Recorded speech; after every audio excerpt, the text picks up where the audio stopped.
Welcome to Happily Divorced with Karishma. Recently, we celebrated Father's Day with my ex-husband, my dad, my boyfriend, all in the same pool, splashing around like little children, including my dad, who never even liked the water. I'm sitting there thinking, wow, what is this version of family? It's the version of family that I chose to dream into existence. Nobody handed me this. I built it with God's grace, of course. And today I want to talk about how. Let's begin. Welcome to Happily Divorced with Karishma. And I am so grateful to be here today. It's just been such an incredible summer. And here we are, a third of the way through summer break.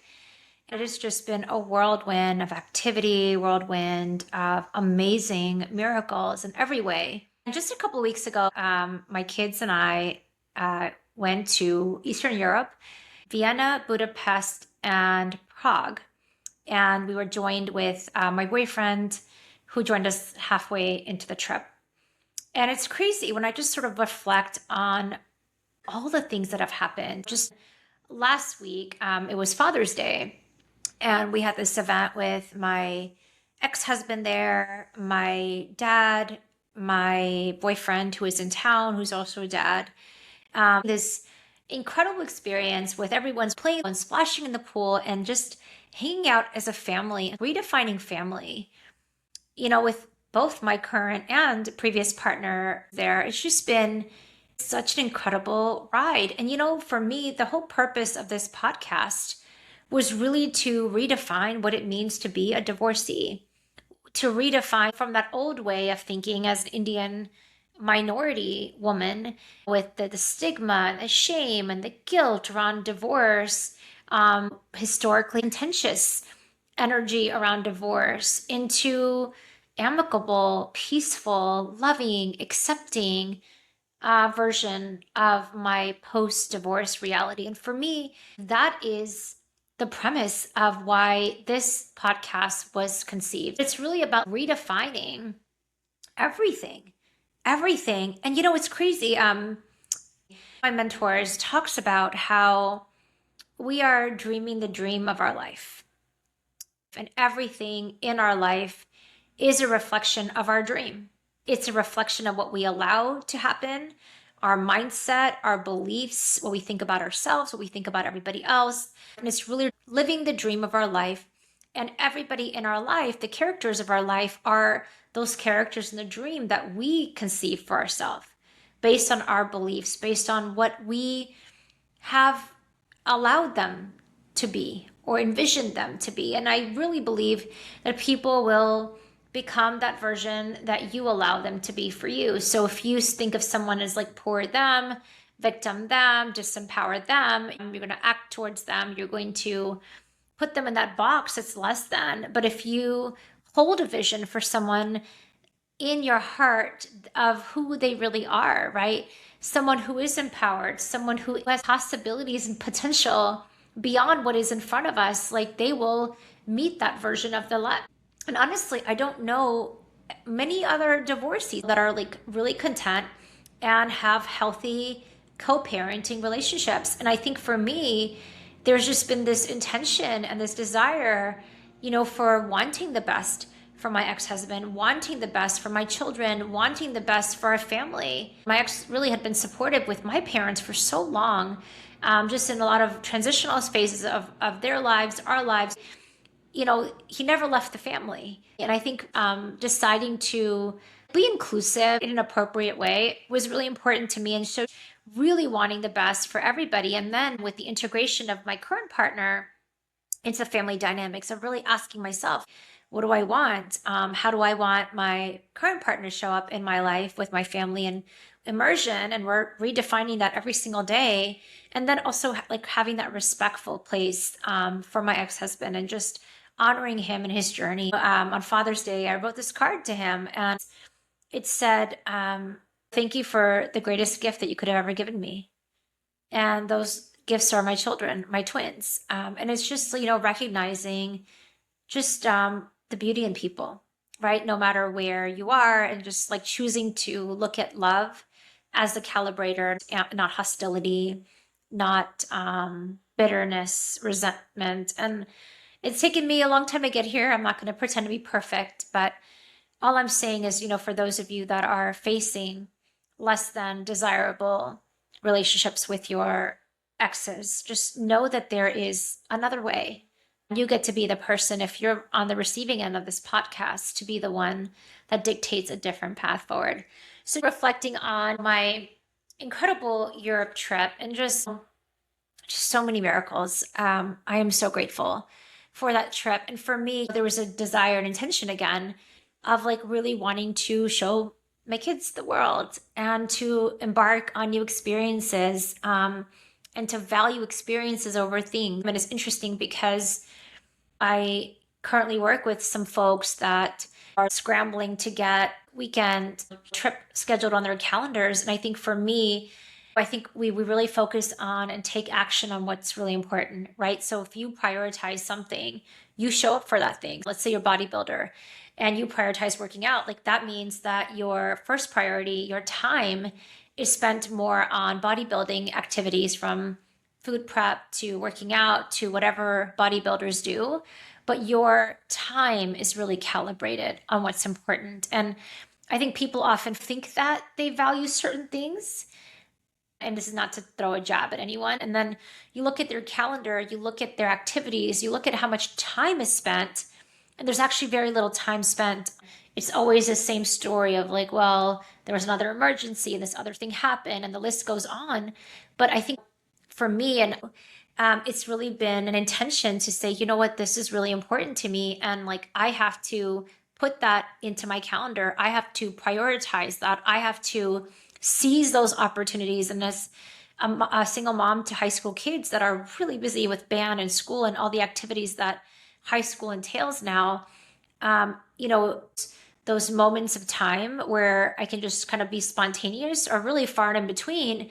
But when things happen, it's just like setting an intention of this is what I want to, and just doing it anyway, and planning for it and prioritizing and taking action. And that could be for relationships when there's a partner, romantic relationships that, you're like, hey, I really want to spend time with my husband or wife. Like, what are your actions that you're taking? What is the intention that you have? How are you prioritizing that? How are you making time for that thing every single day, no matter what, and just doing it anyway, despite all the things that life throws at us? For me, it's just been like really anchoring in what is extremely important and taking that action. I think this year, specifically with Europe, it was just so magical. A lot of prep work that happened, right? Flights, hotels, Airbnbs, using AI for trip planning, but then really giving my kids ownership of it. This is the itinerary that ChatGPT, Claude spit out. What do we want to keep? How do we map out the most effective, efficient route? How do we want to start our day? How do we want to our day? What's important to you? And just really involving the kids in that conversation. This time was really fun. And for me, it really took that heavy burden off of being mom mode and being on mode. And then when my boyfriend came in the circle, allowing the kids to really take ownership and allowing myself to be supported. And for me personally, I still struggle with being supported. I'm not going to lie about that. On my dishwasher, there is a HALT sticker, literally, right? Like HALT. And my boyfriend will tell me like, hey, Karishma, I really want to support you. Empty the dishwasher for you. Will you let me? And the type A mom mode that I've been most of my life, I just go in the kitchen, I just start doing the things, right? Because you got to do the things. Ain't no one else doing the things for you. Just really taking a step back and looking at that HALT and going, wait a minute, I'm going to stop right now and let people that want to love me, love me. And, when it came to the trip, letting him love me. And that meant allowing him to step in and support me as in parenting, allowing him to support me energetically, allowing him to lead. And what that meant for me specifically was to step back and just be like, you know what, I don't have to drive this. I can just sort of sit in the passenger seat and not be a backseat driver, right? And it's been like a slow and steady unwinding into that. And I think for me, just allowing that support to be there has been so pivotal for me, in just letting that happen. And when just reflecting back just a few days ago, with Father's Day, and my boyfriend suggested something along the lines of, what if we do a picnic? And I was telling him, like, my family and I, when we get together, we basically sit down and eat. And I'm kind of bored of doing the same thing. What else can we do? And he was like, can we have field game? I'm like, have you met my family? We don't do that. And he's like, let's order field game things, right? Like cones and like potato sacks. And I'm like, it's 95 degrees in Dallas. What else can we do? There's this amazing pool not too far away in my ex-husband's community, ironically. And let's do a pool party. And my family is not an active family. My parents can't swim. Historically, my dad has never enjoyed being in the water. My ex-husband doesn't particularly like being in the water or like being in the heat and the sun. And I put forth like a new plan, and we had a pool party. We like played games and we threw football, just had fun. And we got my dad into the pool, which is like a really big deal. And he loved it. He was playing, he was engaged, he was happy. He was active, he was laughing. And when it was all done the next day, he was like, Karishma, when can we do that again? And it's like just allowing everyone to break out of their comfort zones and play and be children and just enjoy life. Just enjoy life, because all we have is today. And, ever since that pool day activity, it's been a week now. My dad's asked me multiple times on when we can do it again, when can we play ball, and asking those things, but just really desiring that connection in a different way, and just like allowing him to be loved and to be enjoyed in a different way. And I think the more I let go of control and the more I just let other people lead, I'm a happier person. I think of conditioning that I had, what it meant to be like a good girl, and watching my mom as a role model, watching her kind of be that type A and lead the household and lead the kids and make the decisions when it came to anything personal with kids or in life outside of like their business. He would manage the money, the business, the work, and she managed the kids and household tasks, just division of labor. But just like I felt like somewhere along the way, I had to be that. I had to be that. And when I got married, it was like just coming back to the same role of being the type A, being the person in charge. And then as a result of all that, just experiencing the overwhelm, experiencing the feeling of being alone. And it's crazy because I used to be so victimized, but I'm so overwhelmed. I'm a single parent without being a single parent. And it's like I look back at my life and I'm like, I wonder, at what point did I even allow that love to come in? At what point did I allow that support to come in? And how many times did I even ask for support? And I think sometimes we take on this persona of asking support as a sign of weakness. But in fact, being supported is such an incredible sign of receiving and letting go and allowing. And it's connecting to that Mother Earth energy of leaning back, allowing the flow to happen, allowing life to happen, not being in charge, letting God lead the way, and allowing yourself to like flow in the river of life without feeling just inundated and overwhelmed with all the responsibilities and duties.